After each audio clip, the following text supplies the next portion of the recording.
You see, to the Israelites, this was a monster of a man.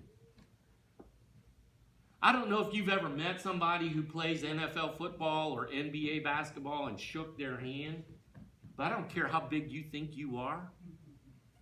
They're monsters. And this guy dwarfs all of them. This guy's 2 feet taller than Shaquille O'Neal. He's carrying around armor, walking around with almost 200 pounds of steel strapped to him.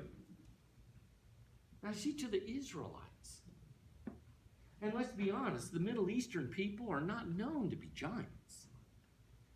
This was an unbeatable force, unwinnable battle, could not be done. He insulted the people of God. He insulted their God, Yahweh. But they were afraid. Days went by. It says 40 days went by. Every day Goliath comes out and taunts the army. Where is your champion? Let's have it out. And nobody, I mean nobody, steps forward. See, the whole army and King Saul are stuck on how. The what was clear. There's a battle we're engaged in, and it's about to go down. We got to win. The why was clear: to defend our territory, so that we're not become slaves to these Philistines, to defend the honor of our God Yahweh, and not be submitted to their gods. The who was these uncircumcised Philistines, these unholy terrorists who were going to try to take away our land, our wives, our families, our children, our way of life. It was clear who the enemy was. But now they're stuck on how.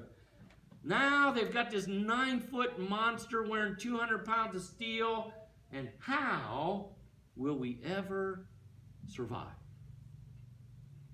See, in our seasons of transition, whether they're personal or here at the church, we often get stuck right here too, on the how. We might be pretty clear on the what and the why and the who, but the how. We get stuck on how we've always done things in the past.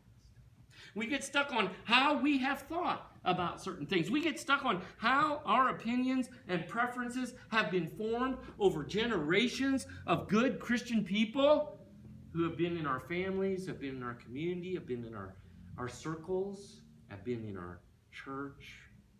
We get stuck on how our concept of God and His love for us and His love for others actually works. And we're so sure that it's an unwinnable situation because we get stuck on how. And it turns out that this same trap has King Saul and the entire Israelite army trapped as well. So into the scene comes a new idea, a new point of view, a new perspective, a new season. And it comes in the form of the boy David, who's now a pretty good-sized man.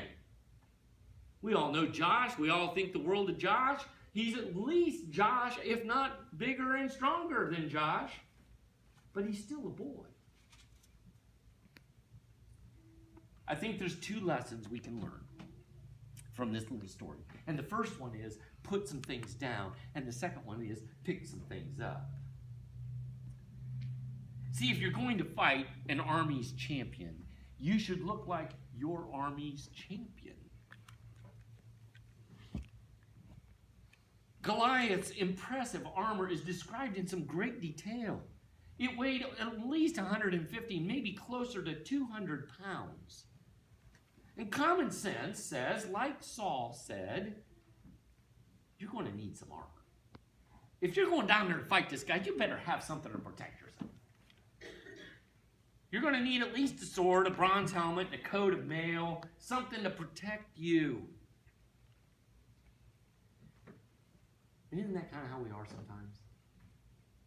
We're going into the season of change, and we go, you know what? I better put some armor on.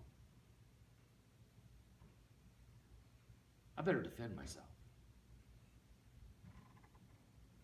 See, that's what champion warriors wear. That's how they dress. That's how it's done, is you dress and you go into battle with the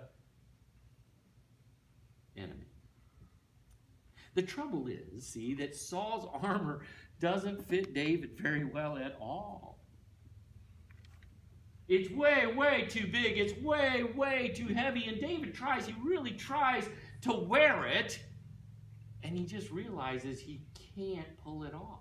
There is no way that he's going to be able to carry the weight and the clunkiness of this ill-fitting armor and do anything useful against the giant.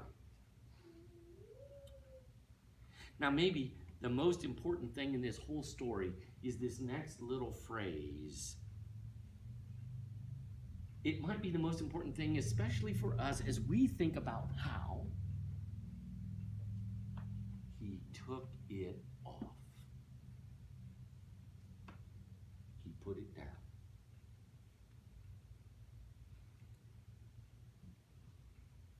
For us, as we face the season of change and transition that may be happening in our lives or in our church's life, our expectations and our habits and our preferences and our traditions and our ways of thinking and our ways of doing things might in fact be this ill-fitting armor.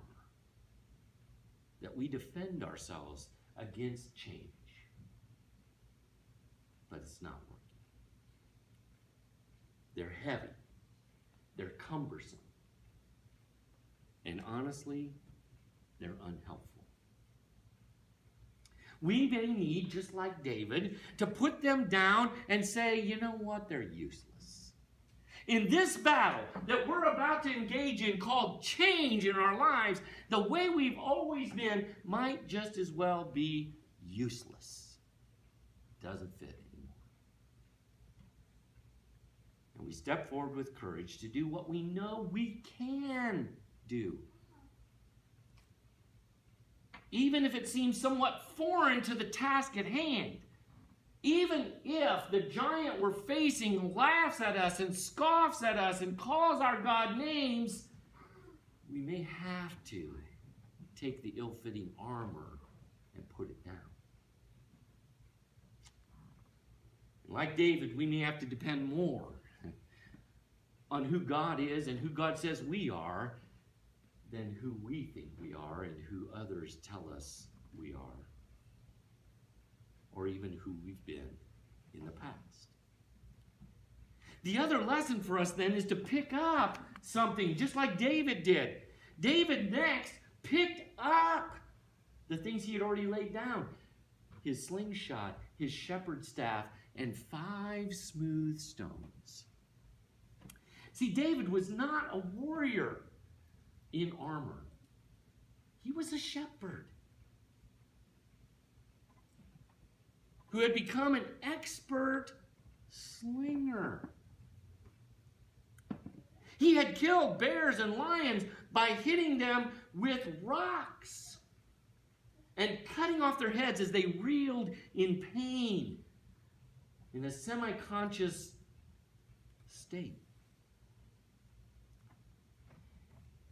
It's estimated by scientists that understand this way more than me that an expert slinger like David could throw a stone at over 150 miles an hour. Now, if you're a Major League Baseball pitcher who could throw a pitch at 150 miles an hour, you never lose. And the biggest reason is no one's going to stand there in the batter's box.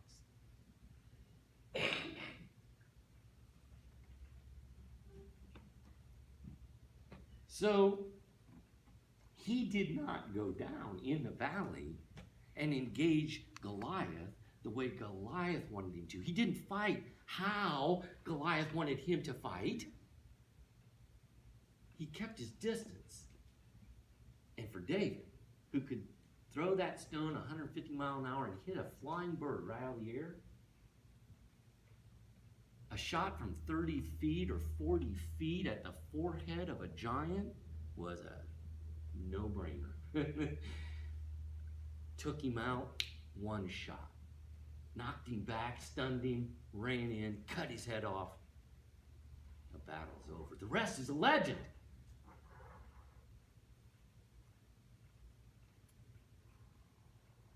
He was only able to do it because he picked up what God had already given him.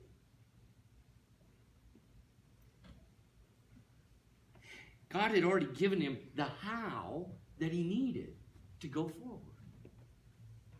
But he had to take off the ill-fitting armor and pick up what God had already blessed him with, the skills and talents and resources and expertise that he already possessed. See, we all face a lot of complex and frightening hows. How will our community go forward? You can't go up to your father's kitchen or go up to the homeless shelter without recognizing that there are some major, major issues going on in our community. How will we get through it?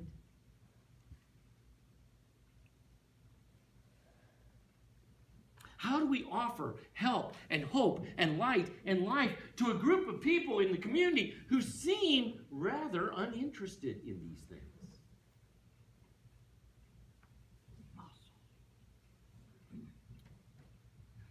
I think the way we do it is we set aside the ill-fitting armor and we pick up the tools and the gifts and the skills and the talents and the expertise that God's already given us. And reconnect with the community and do everything we can to just bless them. Not change them, just offer them Christ. How do we do that? Offer blessings. Offer gifts of grace. Let God do the hard work. See, David didn't have to go in sword first, shield protecting in order to beat the giant. He just had to do what he already knew to do. And God did all the rest. See, the how which God has for us may seem dangerous, even reckless. It may seem overwhelming, even ridiculous. It's typically not what we're used to doing, and it's typically not with the people that we would probably prefer to do it with. But it can be done. It's typically not got any connection to the past.